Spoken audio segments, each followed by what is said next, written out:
Estás escuchando Radio Transmítelo de Centinela Online. A continuación, te presentamos el análisis del libro Lo mejor de Bill: Fe, temor, sinceridad, humildad y amor, donde dos personas analizan este importante tema. Bienvenidas, bienvenidos a esta exploración. Hoy nos sumergimos en Lo mejor de Bill, una colección de textos de Alcohólicos Anónimos que, aunque nacen de esa experiencia específica, tocan fibras universales. Sí, temas como la fe, el temor, la sinceridad, la humildad y el amor son universales realmente. Exacto. La fuente son reflexiones de Bill W., una figura clave en AA. Y bueno, nuestra misión es extraer esas ideas potentes sobre crecimiento personal, sobre la condición humana, que resuenan hoy, para cualquiera. Y hay conceptos fascinantes ahí dentro. Sí, uno de los más interesantes, creo yo, y que vamos a desempacar, es esa frase: Dios tal como lo entendemos. Empecemos por ahí, ¿te parece? Perfecto. Es una frase central, sin duda. Justamente el texto la califica. Dice que es la expresión más importante en el vocabulario de AA. ¿Por qué tanta importancia? ¿Qué tiene de especial? Pues principalmente su inclusividad. Es radicalmente inclusiva. Funciona como una invitación abierta, no una imposición. Ajá. Abarca, como dice Bill, cualquier clase y grado de fe. Esto incluye a quienes dudan, a quienes rechazan una idea, digamos, tradicional de Dios. Claro, permite que cada uno defina su propio poder superior. Exacto. Puede ser el universo, la naturaleza, la conciencia, qué sé yo, incluso el propio grupo de apoyo al principio. Para mucha gente, para quizás la mitad, dice Bill, fue la llave. ¿La llave para? Para empezar a confiar en algo más grande que ellos mismos. Para superar ese bloqueo inicial del escepticismo o la aversión a la religión organizada. Les quitó ese obstáculo que los enceguecía, como él lo llama. Es interesante porque esa misma apertura, que está diseñada para incluir, a veces fuera de AA genera confusión, ¿no? Bill mismo lamenta que algunos crean que AA impone creencias religiosas. Sí, él insiste mucho en eso. La fe no es un requisito para entrar. Basta con un mínimo aceptable de fe, dice. Incluso menciona cifras altísimas.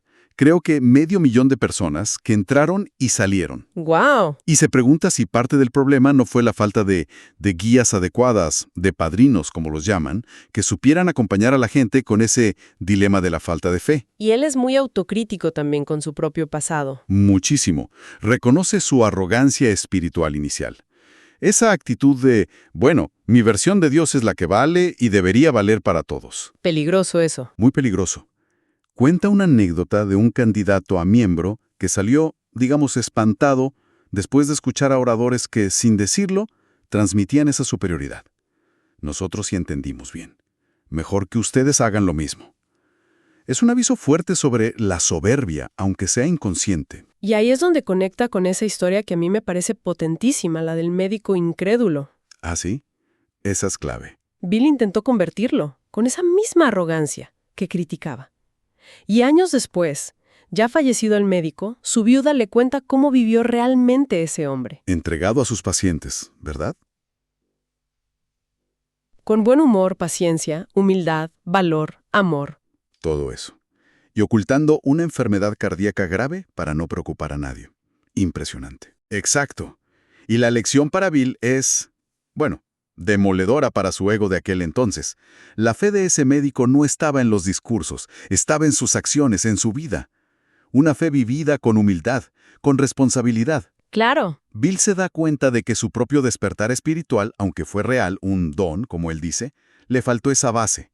Sin humildad, la fe se le convirtió en orgullo, y una fe así, dice, estaba muerta para los demás. ¡Qué fuerte! Sí. Por eso concluye que la verdadera responsabilidad no es imponer, sino compartir la experiencia con sabiduría y buena voluntad. Muy potente. Y de la fe, el texto nos lleva a su sombra, casi inevitablemente, el temor. El gran libro de AA lo llama un hilo podrido que corroe. Una imagen. Sí, muy gráfica. Pero Bill, y esto es interesante, le da una vuelta. Sí, el miedo destruye, es corrosivo. Pero ojo, también puede ser el punto de partida para cosas mejores. ¿Cómo es eso? Bueno, Del miedo pueden nacer la prudencia, el respeto, la justicia, incluso el amor, si aprendemos de sus consecuencias, ¿entiendes? Ahora, claro, disipar el miedo por completo, eso dice que es una empresa que nos toma toda la vida. No es algo de un día para otro. Para nada. Nunca se elimina del todo. Siempre queda algo, y necesitamos encontrar valor y gracia para manejar ese miedo restante. Y lo dice desde su propia carne, ¿no? Habla de sentirse diferente desde niño, de una verdadera fobia, dice, de no ser como los demás, aislamiento. Ujú. Que luego se transformó en agresividad, en una necesidad compulsiva de dominar, de ganar siempre. Tenía que ser el mejor en todo. Esa mentalidad de victoria o derrota, todo o nada. Él la llama su falso antídoto contra el temor. Exacto. Un antídoto falso que casi lo mata. Lo llevó al límite, a un punto donde temía tanto vivir como morir. Suena extremo, pero Pero tiene ecos universales. ¿Quién no reconoce algo de esa presión interna, de esa necesidad de control por miedo? totalmente. Y aquí, de nuevo, conecta con la fe. La fe como la piedra angular de la liberación del temor. Creer en algo más grande, en un universo con propósito, un creador, bueno, llámese como se llame, que sea poder, justicia y amor, eso da una seguridad interna. Una base. Una base que el miedo no puede corroer tan fácil. Cita a Jung, de hecho, sobre la neurosis en gente mayor sin un sentido vital, dominada por el temor. Por eso, encontrar o construir esa idea de un poder superior es tan básico en AA. Es parte de ese despertar espiritual. Que en el caso de Bill fue bastante repentino, ¿no? Le dio una seguridad nueva. Sí, pero él mismo admite que fue solo el comienzo. Las viejas y profundamente grabadas marcas de la ansiedad volvieron a aparecer. Y peor aún, cayó en la trampa del orgullo espiritual. Buscando influencia, aprobación, disfrazándolo de buenas obras. Justamente. Y fueron los choques posteriores, el encontrarse con otros miembros con idénticas cualidades, dice él, o sea, otros egos igual de inflados, lo que los llevó a desarrollar herramientas como los 12 pasos y las 12 tradiciones. Herramientas para. Están diseñadas específicamente, dice, para reducir el ego y, por lo tanto, para la reducción de nuestros temores. De ahí sale esa frase tan bonita. Amemos siempre lo mejor de los otros y nunca temamos lo peor que hay en ellos. Qué buen principio. Sí. Practicar estos principios, dice, trae liberación del miedo y permite ver la adversidad no como un desastre, sino como una oportunidad que Dios nos daba para desarrollar la clase de valor que nace de la humildad. Hay una anécdota final sobre el miedo que a mí me dejó pensando mucho, la de el padre Dowling el día de Pearl Harbor. Uf, sí, es impactante.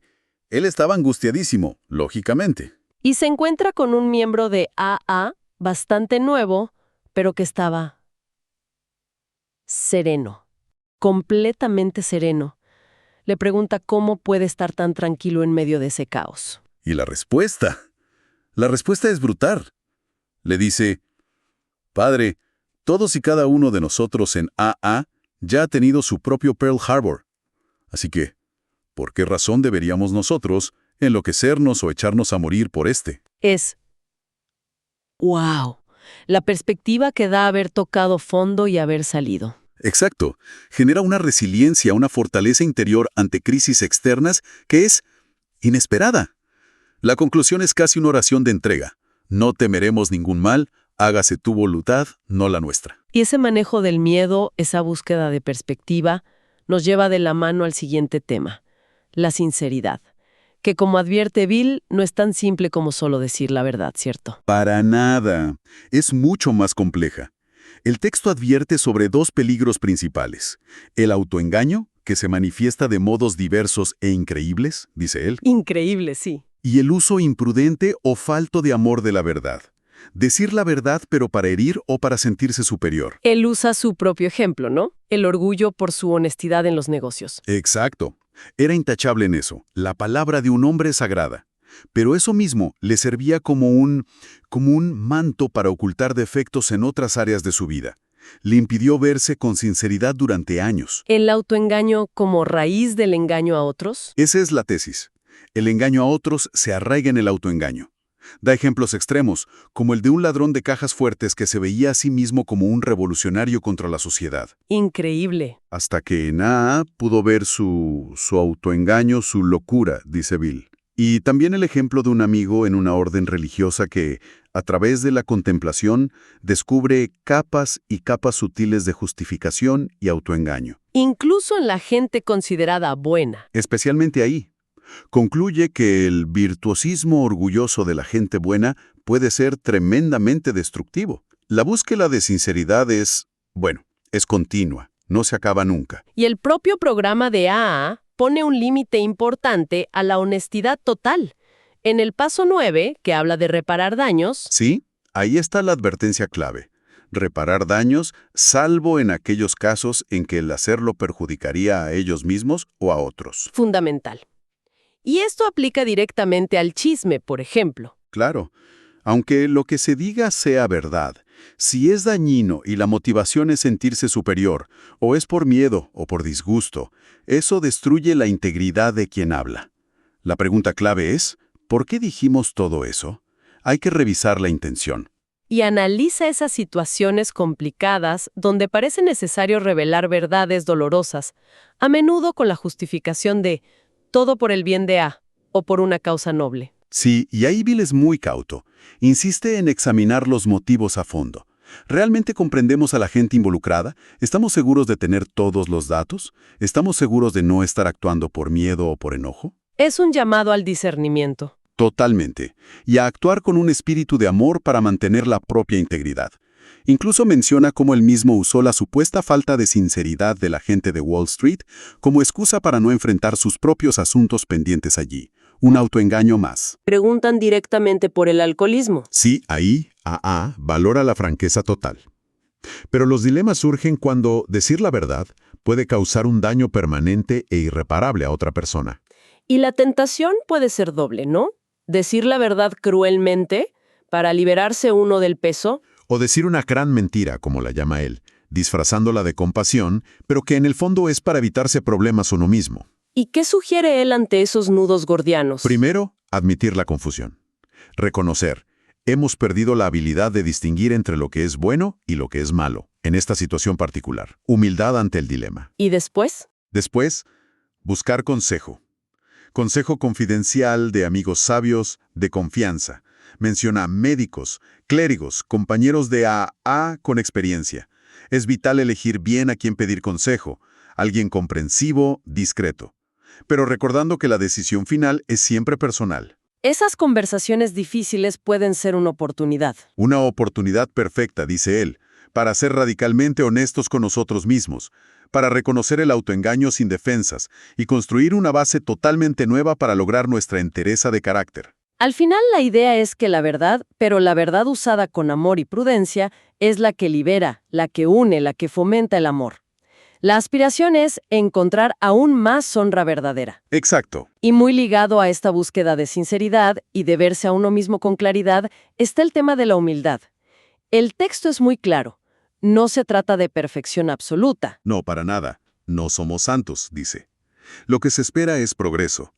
El objetivo es humildad para el día de hoy. Y advierte mucho contra la soberbia espiritual, incluso cuando parece que estamos progresando. Hay una frase antigua en AA que menciona, no trates de volverte a un santo en 8 días. Sí, es una protección contra esa ceguera. ¿Y cómo se manifiesta esa soberbia? Pues en pensamientos como, yo tengo razón y tú no. Mi plan es el correcto. Gracias a Dios que tus pecados no son los míos. Pensamientos muy comunes. Comunes y destructivos. Bill la llama un destructor universal de la armonía y del amor. Para ilustrar cómo evitarla, usa una alegoría muy visual. Un camino. A ver. A un lado del camino hay un pantano horrible de culpa y rebeldía, de autodestrucción. Al otro lado, una tierra que parece atractiva, pero es engañosa. Está regada con oro de tontos. Oro de tontos. Sí, monedas con inscripciones como «Soy el poder», «Soy el virtuosismo». Pero pegadas a ellas vienen otras que dicen «Soy la soberbia», «Soy la ira», «Soy el caos», incluso «Soy el mismísimo diablo». ¡Qué imagen! Y dice que quienes se quedaron fascinados recogiendo las monedas buenas, inevitablemente terminaron destruidos por las malas que venían con ellas. El camino de la humildad entonces está en medio. Es estrecho, pero seguro. Evita ambos extremos, ni el pantano de la culpa, ni la tierra engañosa de la soberbia disfrazada.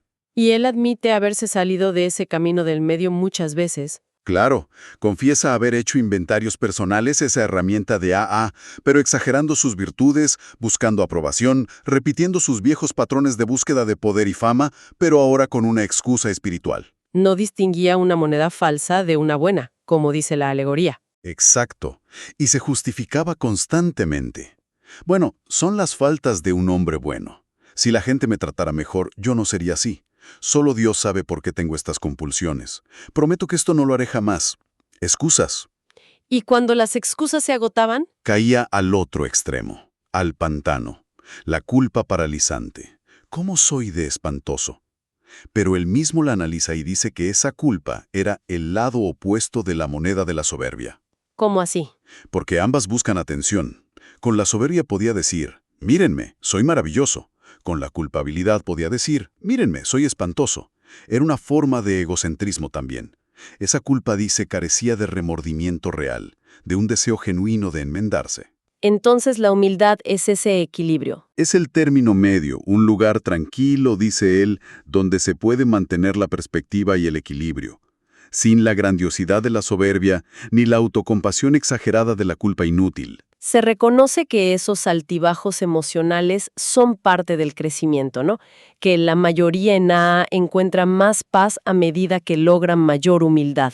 Sí, y que los ideales como la perfección son importantes como guías, pero no deben usarse mal. Ni para justificar la arrogancia, estoy buscando la perfección, por eso soy exigente, ni para la autocondenación. Nunca seré perfecto, soy un desastre. Son faros, no metas inmediatas. Exacto. Cita el paso 11 que sugiere buscar mejorar el contacto consciente con Dios, tal como se le entienda, a través de la oración y la meditación. Propone definir personalmente qué es la humildad, por ejemplo. Completa libertad de mí mismo. Hacer lo que Dios quiere. Y meditar en esa visión. Y comparar esa visión con el inventario personal honesto. Eso da perspectiva. Ayuda a sentirse del tamaño que uno es, ni más ni menos. Y eso, dice, fomenta la fe y trae una paz profunda. Incluso describe la alegría de sentir esa conexión divina. Dice, oigo esas cuerdas divinas. Es muy poético. Precioso. Y todo este camino de fe, manejo del miedo, sinceridad, humildad, parece que culmina en el amor, pero conectado a un concepto que Bill consideraba clave para el futuro de AA, la sobriedad emocional. ¿Qué significa esto exactamente? Suena avanzado. Sí, él la describe como la próxima etapa o la punta de lanza para AA en su momento. Es ir más allá de simplemente no beber. Es buscar madurez mucho más verdadera y balance emocional. O sea, humildad en acción aplicada a las emociones y las relaciones. Y critica esas urgencias de adolescente que a veces arrastramos toda la vida, ¿no? Exacto, esa necesidad de aprobación total, de seguridad perfecta, de relaciones idílicas, de que todo salga como queremos, son exigencias infantiles e irreales, que inevitablemente nos causan dolor y frustración. La sobriedad emocional sería, en esencia, liberarse de esas dependencias emocionales inmaduras. Suena muy bien en teoría, pero ¿cómo se logra eso en la práctica? Bill habla de cómo traducir una convicción mental acertada a un resultado emocional acertado. Parece el gran desafío. El desafío de alinear la mente consciente con ese monstruo estúpido, rabioso y escondido del otro yo, como lo llama él, que vive en el subconsciente lleno de miedos y compulsiones antiguas. Él lo ilustra con una experiencia personal muy dura. Una depresión profunda donde sentía que ni los 12 pasos le funcionaban. Sí. Y reflexionando sobre la oración de San Francisco, especialmente la parte que dice que no busque tanto ser consolado, sino consolar, ahí cayó en la cuenta de su falla básica. ¿Cuál era? Su dependencia así absoluta de la gente o las circunstancias, para obtener lo que él necesitaba. Prestigio, seguridad, afecto, lo que fuera. Dependía totalmente de fuentes externas. Y cuando no las recibía como él quería, Como sus exigencias perfeccionistas demandaban, pues luchaba, se frustraba, se enojaba, y al fracasar inevitablemente en controlar a los demás o las circunstancias, cae en la depresión. Era un ciclo vicioso. entonces la clave para él, para esa sobriedad emocional, es romper esas dependencias. Suena tan simple dicho así, pero debe ser un trabajo enorme. Enorme. Un trabajo de toda la vida probablemente. Dice que solo rompiendo esas dependencias fatales y casi absolutas se puede empezar a vivir el principio de dar amor como lo pide San Francisco. Porque si no, no se puede dar realmente. Exacto. Si dependes de que te den, no puedes dar libremente. Las satisfacciones emocionales, dice Bill, deben ser dividendos, de dar amor apropiadamente a otros, no el objetivo principal que exigimos recibir. Interesante distinción. Dividendos, ¿no el capital principal? Sí, y va más allá. Dice que no se puede recibir el amor de Dios si no se le ofrece amando al prójimo como Él quisiera. Y esto es imposible mientras seamos víctimas de dependencias falsas. ¿Por qué? Porque dependencia, en el fondo, significa exigencia de poseer y controlar a la fuente de nuestra supuesta seguridad o felicidad. Y pone el ejemplo del trabajo de paso 12, ¿no? El ayudar a otro alcohólico. Exacto. El miembro veterano ofrece ayuda, transmite su experiencia, sin importar el resultado. Si lo rechazan, si el otro se recupera pero nunca le agradece, o si se vuelven amigos, da igual para su propia estabilidad. Su estabilidad viene del acto de dar. Del acto de dar amor, el dar sin esperar nada en retorno. Recuerda que sus primeros intentos de ayudar a otros alcohólicos, que fueron todos fracasos en términos de que el otro se recuperara, sin embargo, lo mantuvieron sobrio a él. ¿Por qué? Porque estaba tratando de dar, estaba enfocado en la acción de amar, no en el resultado. Entonces, la sobriedad emocional es eso. Identificar y empezar a soltar esas dependencias dañinas. Identificar en la raíz de esto alguna dependencia dañina y por consiguiente una exigencia también dañina. Y al soltarlas, poco a poco, llega la libertad de vivir y de amar, dice él, la libertad para ayudar a otros y al mismo tiempo ayudarse a uno mismo de una manera más profunda. Describe el resultado como un lugar tranquilo en medio del solo luminoso. Qué bonita imagen. Preciosa. Y la oración de San Francisco, que se incluye en el texto, se presenta casi como un manual práctico para alcanzar esa sobriedad emocional. Hemos hecho un viaje intenso, ¿eh? Por la fe, el temor, la sinceridad, la humildad y el amor vistos a través de la lente de Bill W. Y vemos cómo todos estos temas están profundamente entrelazados en esa búsqueda de una vida más plena, más equilibrada. Sí, no son temas separados. Se necesitan unos a otros. La humildad para ver el autoengaño, la fe para enfrentar el miedo, la sinceridad para amar de verdad. Todo está conectado. Y queda resonando muy fuerte esa idea central que atraviesa todo. El constante énfasis en el autoengaño, en los falsos antídotos, en las dependencias fatales. Totalmente.